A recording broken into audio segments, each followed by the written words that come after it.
declaración jurada, ¿no? Ahí tenemos evidentemente que reportar, que exigir el reporte de actividades de carácter profesional u ocupacional, información sobre el ejercicio o desempeño del obligado a toda profesión u oficio, sea remunerado o no, cualquiera fuese la naturaleza jurídica de la contratación.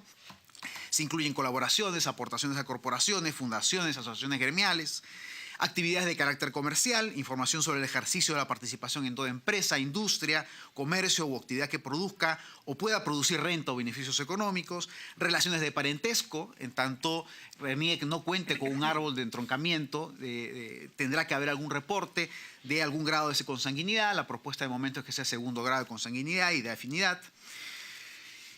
Y, por supuesto, ¿cuál es la entidad que va a estar encargada de estas tareas? De momento, la propuesta es que lo asuman, como es en el caso de las DJs de rentas, cada entidad, las oficinas de administración de cada entidad, y esto se centralice en una entidad, ¿no? De momento, la norma, la 1353, establece que sea el Tribunal de Transparencia y Acceso a la Información Pública, que tiene, de momento, en virtud de ese decreto legislativo, la función de custodiar las declaraciones juradas. Pero claro, con la mera custodia no se hace nada con estas declaraciones juradas. Entonces, la idea sería publicitar o tener un sistema similar como el que tiene la Contraloría, además de exigir la obligatoriedad de la publicidad en los portales de transparencia estándar de todas las entidades, ¿no? Y volcar esta información, como lo hace la Contraloría, también con códigos de acceso y campos de información, ¿no? Eso es un punto a definir. Otro tema a definir definitivamente es el régimen de sanciones, ¿no? ¿Qué ocurre cuando alguien falsea información de las DJs de intereses? ¿Qué ocurre cuando hay información falsa, incompleta? Tiene que haber un margen razonable para que el funcionario pueda suplir esta deficiencia y completar la información. Pero de no hacerlo, tiene que haber un marco de sanción, ¿no? Como también lo proponemos ocurra con la ley 30.161, la ley de DJs de ingresos y rentas, ¿no? Esta propuesta también incluye un régimen de sanciones para quien no cumple con la obligación de reportar esta información a la Contraloría General de la República, ¿no? Eso básicamente es lo que incluiría el marco de referencia, el marco que se está trabajando de cara a lo que sería la declaración jurada de intereses, ¿no? Hay otro ítem que es el de la gestión de intereses, la ley de lobby, donde ahí tenemos un diagnóstico, ¿no? Y el diagnóstico es que efectivamente la ley 28.024 no ha funcionado como se esperaba, que se aprobó años atrás. Esta idea de un registro de lobistas en registros públicos, al cabo de algunos años ha demostrado su inoperancia, ¿no? No han pasado más de una decena de lobistas inscritos y además se exigía la inscripción de los actos de gestión de intereses, ¿no? Lo cual de por sí hacía engorroso este trámite para los lobistas. De tal forma que la ley de creación de la Autoridad de Transparencia prescindió de este registro y redujo toda la lógica a un registro de visitas en línea, ¿no? Hoy por hoy, la única exigencia es que las instituciones publiciten en sus portales web el registro de visitas de los altos funcionarios, ¿no? Este registro de por sí no es suficiente a juicio de nuestro sector. Requerimos estandarizar este registro, optimizarlo y darle utilidad práctica, ¿no? Para que el ciudadano, la sociedad civil organizada pueda hacer una labor de vigilancia constante de este registro, ¿no? Optimizarlo. Y, por supuesto, hacer un contraste, tal vez con un registro, ¿sí?, de lobistas con menos exigencias formales, porque usted tal vez coincida conmigo, ¿de qué nos sirve un registro de visitas en línea si al final no sabemos si quien visita a determinada autoridad es o no un lobista, ¿no? Necesitamos un registro que dé cuenta de quienes visitan estas autoridades, desmitificando esta idea equivocada de que el lobista es una persona digamos, con un rasgo negativo, con una actuación negativa en la actuación de la administración pública. Un lobista es un gestor de intereses y en un sistema democrático es legítimo que este tipo de oficios y actividades se realicen, ¿no? Estados Unidos tiene un registro de lobistas, 16.000 lobistas inscritos. No hay que estigmatizar la idea que existe un registro de lobistas, pero es un tema que trataremos en la discusión interna primero a nivel del Poder Ejecutivo. ¿Mm? Esas serían, grosso modo, las ideas que estamos barajando en torno a estos dos temas. Doctor Calogero. Bueno, buenas tardes. Gracias por la invitación, señor congresista, y buenas tardes con todos.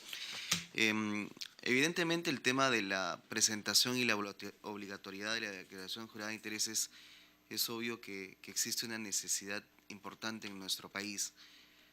Ha sido reconocido por el Estudio de Integridad de la OCDE, por la Comisión Presidencial de Integridad. Es más, es parte del Plan Nacional de Integridad y Lucha contra la Corrupción, porque en ese se hace referencia a dos temas específicos, que son los de fortalecer el marco normativo sobre declaraciones juradas de ingresos, bienes y rentas, que es un tema que ya estamos trabajando en la Contraloría, y por otro lado, establecer la obligatoriedad de la declaración jurada de intereses y establecer un nuevo modelo de regulación de la gestión de intereses.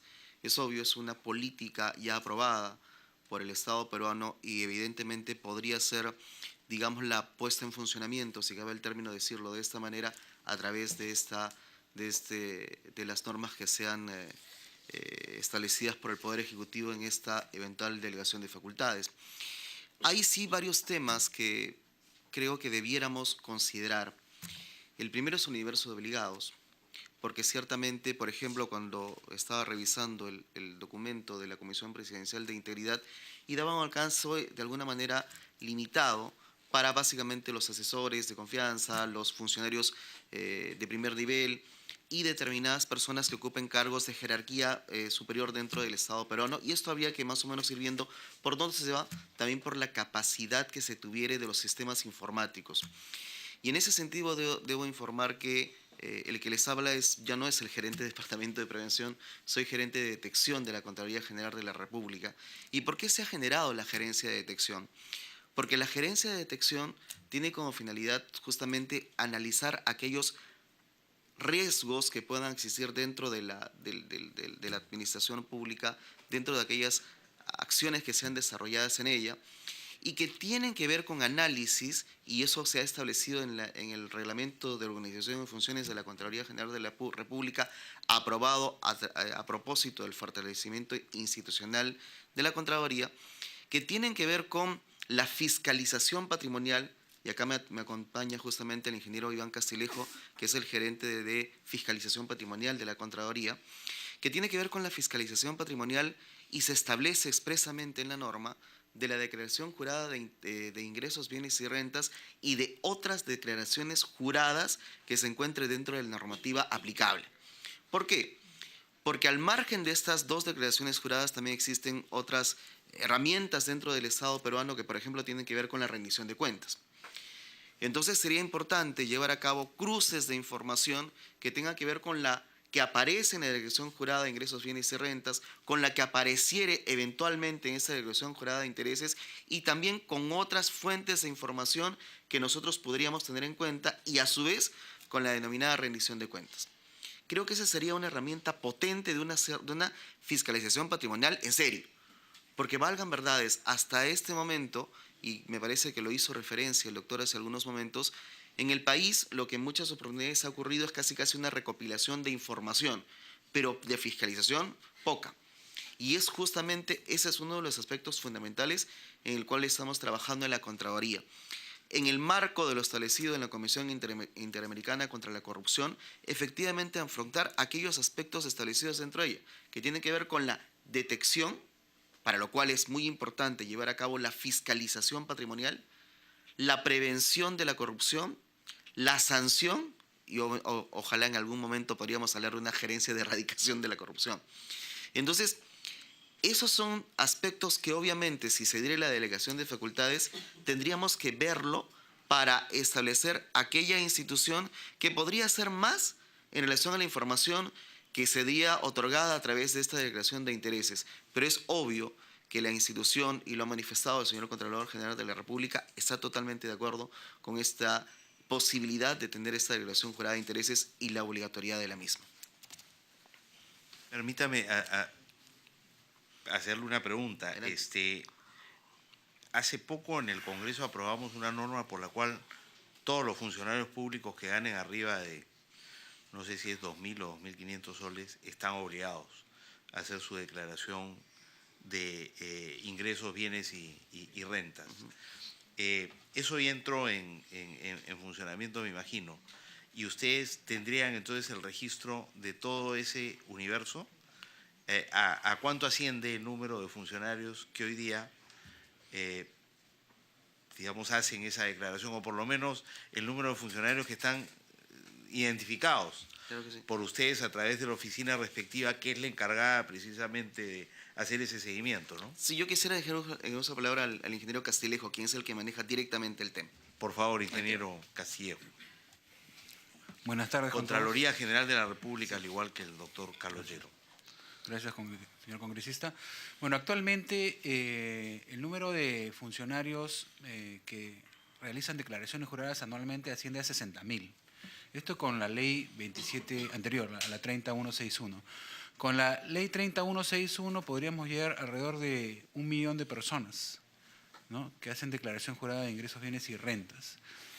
Este es un gran incremento del número de declaraciones juradas, y como dijo el doctor Caloyero, lo más importante es no solo aumentar el número de declaraciones juradas para archivarlas, sino aumentar la fiscalización y las herramientas de fiscalización. ¿Cuántas declaraciones juradas de esas 60.000 o de ese millón de declaraciones juradas podemos realmente fiscalizar, ¿no?, o realizar por lo menos una labor precisa de detección? Yo creo que las normas deben contemplar la obligatoriedad de por lo menos un mínimo, un porcentaje, un tamaño de muestra representativa que signifique una labor de fiscalización efectiva. No tanto fijarnos en el número de declarantes, que también es importante, sino también fijarnos en el número de personas que vamos a fiscalizar, porque es allí donde se va a lograr el objetivo de estas normas, ¿no?, en la fiscalización y no tanto en el archivamiento de las declaraciones juradas, ¿no? Pero precisamente por eso la pregunta es, ustedes como entidad encargada de fiscalizar qué cosa están en este momento en condiciones de hacer, y más bien, ¿qué necesitarían para poder pasar a una fase de más proactividad? Okay. De hecho, sistemas informáticos que permitan, digamos, establecer al azar, Sí. Actualmente, digamos, declaraciones para ser verificadas, porque uno no puede verificar una por una, ¿no? así es. Yo había escuchado de procuradores señalar que este registro es útil cuando hay una investigación en relación con un funcionario. Así es. Pero además de eso, para la labor preventiva tendríamos que tener una actitud más proactiva, y eso pasaría por poder identificar al azar, ¿no es cierto?, y tener un universo anual de declaraciones que son verificadas. Eso todavía no lo tenemos. Actualmente estamos en proceso de desarrollar un sistema de inteligencia artificial que cruza las bases de datos del Estado. Por eso se dio la ley, en el artículo 22 de la ley de la reforma de la Contraloría, el acceso a las bases de datos de las entidades públicas, ¿no? Y actualmente ya estamos en proceso de implementación de este sistema, ¿no?, lo cual probablemente, para darles un ejemplo, una persona para poder hacer un proceso de fiscalización se puede demorar 3 a 4 meses, ¿no?, un fiscalizador, ¿no?, hacer una labor completa de fiscalización. ¿Esto por qué? Porque tiene que acceder no solamente a la declaración jurada del funcionario, sino entrar a los registros de SUNAR, por ejemplo, ¿no?, a las cuentas bancarias. Para eso tiene que pedir permiso al mismo fiscalizado, pedir mediante cartas a todas las entidades bancarias, esperar las respuestas. Es un proceso lento. Sin embargo, un sistema de inteligencia artificial puede hacer este mismo proceso 800.000 veces más rápido, porque puede leer 800.000 páginas por segundo. Entonces podría, teniendo acceso a la base de datos, fiscalizar no una pequeña muestra, sino un gran porcentaje de los fiscalizados, del universo de fiscalizados, ¿no? Entonces la tecnología ahora ya nos permite realizar esta labor. ¿Cómo lograrlo? Bueno, con la ley implementando la ley que se ha dado de reforma en la Contraloría, de darle acceso a la Contraloría efectivo a la base de datos que necesita para hacer este proceso de fiscalización, ¿no? Y segundo, implementando estos sistemas de información que ya de última generación que contemplan la inteligencia artificial, ¿no? ¿Cómo va ese proceso de acceder a las bases de datos disponibles? Usted está hablando de qué, de registros públicos, Por ejemplo, estamos hablando, para el proceso de fiscalización patrimonial se necesitaría acceso a SUNARP, acceso a RENIEC, acceso al MEF, a CIAF, el sistema del MEF, al CEACE, ¿no? A la SBS, a los registros de operaciones sospechosas, por ejemplo, ¿no? Tener diferentes informaciones que permitan completar, digamos, este proceso de fiscalización patrimonial. Sí, doctor Villena. Eloy Munive, doctor Villena. Sí. Perdón, Munive. No se preocupe, señor congresista. Al respecto, lo que tendría que comentar es que esta preocupación de que se pueda establecer en nuestro marco normativo la presentación de declaración jurada de ingresos, bienes y rentas es una preocupación, creo que ya está clara y identificada, no solamente a nivel de las entidades del Poder Ejecutivo, los miembros que conforman la Comisión de Alto Nivel de Anticorrupción, sino también a nivel del Congreso, ¿no? En el Congreso existen 4 proyectos de ley que están enfocados a recoger esa preocupación. Ahora, lo que también podría yo manifestar es que en realidad la importancia de este sistema... Perdón, antes de que siga, ¿puede explicar a qué se refieren esos proyectos de ley exactamente? Sí, claro que sí. Tenemos proyectos de ley 1297-2016, el 1297 que establece básicamente la transparencia de declaraciones juradas de intereses, así se denomina, el cual está tratando de alguna forma de regular la parte de lo que es declaración jurada de intereses. Tenemos después la 2497-2017, que es una modificación de la declaración jurada de ingresos, bienes y rentas, en la cual se trata de incorporar también algunas cuestiones vinculadas a intereses. Tenemos la 2729, que es la que establece la obligación de presentación de declaración jurada de intereses de los funcionarios y servidores públicos en el Estado, que a diferencia de las anteriores establece una lista taxativa más específica de qué funcionarios serían los que tendrían que presentar, a diferencia de las anteriores. Y tenemos la 2767-2017, ¿no? También que menciona la ley que establece la obligación de los altos funcionarios de presentar la declaración jurada de ingresos, bienes y rentas, y establece una lista taxativa más pequeña, ¿no? Y bueno, detalla a profundidad un poco más lo vinculado a lo que son la verificación del conflicto de intereses y también el tema de la inhibición de los servidores públicos que entrarían en lo que significaría un conflicto de intereses, que no mencionan los proyectos de ley anteriores, ¿no? Que me parece un importante aporte. Este tema es muy, muy importante y de hecho, justamente recogiendo las opiniones de Eduardo Luna y del doctor Caloyero, es un concurso de diversas entidades públicas las que debería llevar a cabo todo este proceso, ¿no? Porque no solamente está la gran labor que realiza la Contraloría General de la República a partir de la fiscalización, sino también están todas las etapas anteriores a ese proceso de fiscalización que tienen que ver con la preparación, por ejemplo, de las declaraciones, el registro de las declaraciones, la forma como se tiene que canalizar esa información para la fiscalización. Para mencionarles un ejemplo, ¿no? La mayoría de proyectos de ley nos hablan de una lista taxativa de qué funcionarios públicos deben presentar la declaración jurada de intereses, pero lo que no se está estableciendo es que las entidades públicas deberían tener la responsabilidad de elaborar listas identificando con nombre y apellido quiénes serían esos funcionarios públicos. Eso aportaría mucho a que la Contraloría General de la República pueda, por ejemplo, diferenciar si que efectivamente se está cumpliendo en cada entidad pública con que los sujetos obligados tengan que presentar o no presentar la declaración jurada de intereses. Asimismo, también complementaría la labor de interpretación que la Ley 30.161 reconoce la Contraloría en el caso, por ejemplo, se presentara una situación donde un funcionario no está presentando aludiendo que no es sujeto obligado, pero hay un cuestionamiento tal vez de alguna entidad pública o de un ciudadano, ¿no? Otro de los aspectos que no se ha recogido en los proyectos de ley es el tema de la coordinación y articulación que debe existir, ¿no? No solamente Contraloría, sino también, por ejemplo, la Autoridad de Transparencia y Acceso a la Información Pública, la Secretaría de Integridad Pública, las oficinas de integridad institucional que están conformándose en muchas de las entidades de la administración pública y que podrían aportar para que todo este proceso se complemente y pueda tener mejores resultados, que es lo que se busca, ¿no? El resultado principal aquí es aumentar la capacidad de fiscalización de la Contraloría y para para eso, una de las opciones podría ser, por ejemplo, que Contraloría efectivamente se involucre en esta labor de fiscalización, más la parte preparatoria podría ser tranquilamente desplegada hacia otros actores de la administración pública que podrían colaborar con ese proceso de fiscalización. Es algo que, por ejemplo, no se está contemplando, ¿no? Después, y bueno, y obviamente reconociendo